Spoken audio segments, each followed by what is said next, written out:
सागर, नीलेश, अनामिका, संयम, अनुष्का, सुखमनी, अब्दुल रहमान समेत 15 नाम जो कल लखनऊ अग्निकांड की चपेट में आ गए, जिनके अपने अपने सपने थे।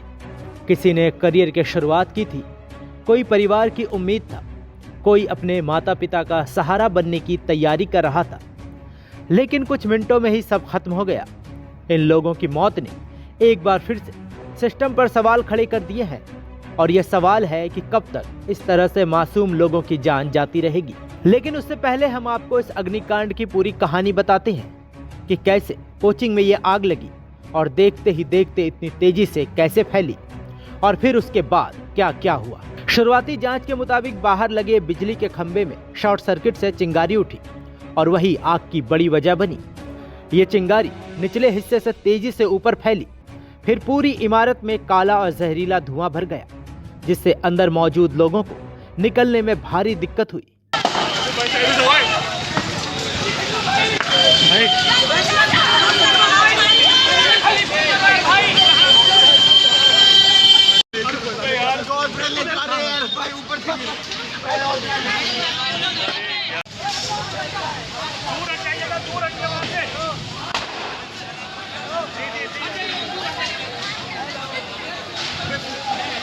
लेके जाएंगे, एम्बुलेंस भी आई होगी, थोड़ी देर में वहीं लेके जाएंगे। समझ दो भाई, चलो यानी कि एक बॉडी और आ गई।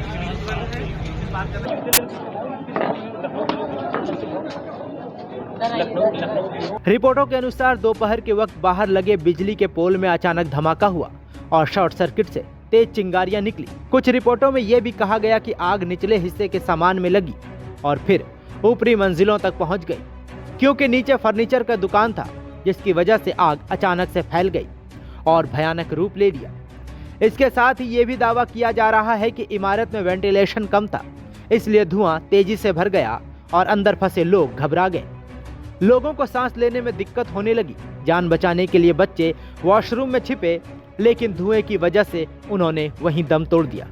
इसके साथ ही आग फैलने की सबसे बड़ी वजह धुआं, सीमित निकासी रास्ता और इमारत की संरचना बताई जा रही है। मौके पर मौजूद लोगों के मुताबिक लपटें इतनी तेज थी कि कुछ लोगों ने खिड़की, बालकनी और छत की तरफ भागकर जान बचाने की कोशिश की, लेकिन आग वहां भी पहुंच चुकी थी। उसके बाद से हम लोग लगातार पुलिस वाले सबको कॉल कर रहे थे कि आप आ जाइए, और कुछ लोगों को तो हमने बचाया, तार से 5-6 लोगों को, 1 लड़की और 5 लड़का।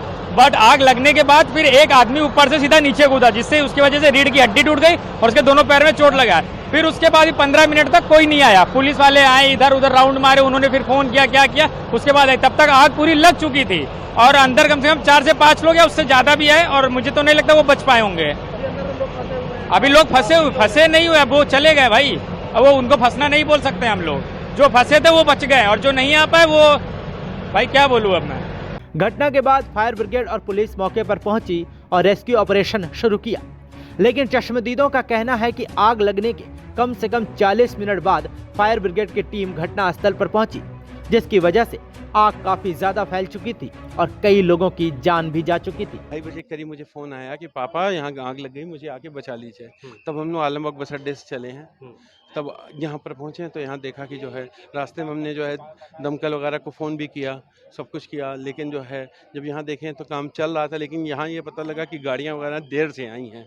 अब जो भी कहानियाँ मुझे नहीं पता। आपको बता दें कि इसी महीने 3 जून को दिल्ली के मालवीय नगर के एक होटल में भीषण आग लग गई थी, जिसमें 22 लोगों की मौत हो गई थी। वहीं कई लोग घायल भी हुए थे।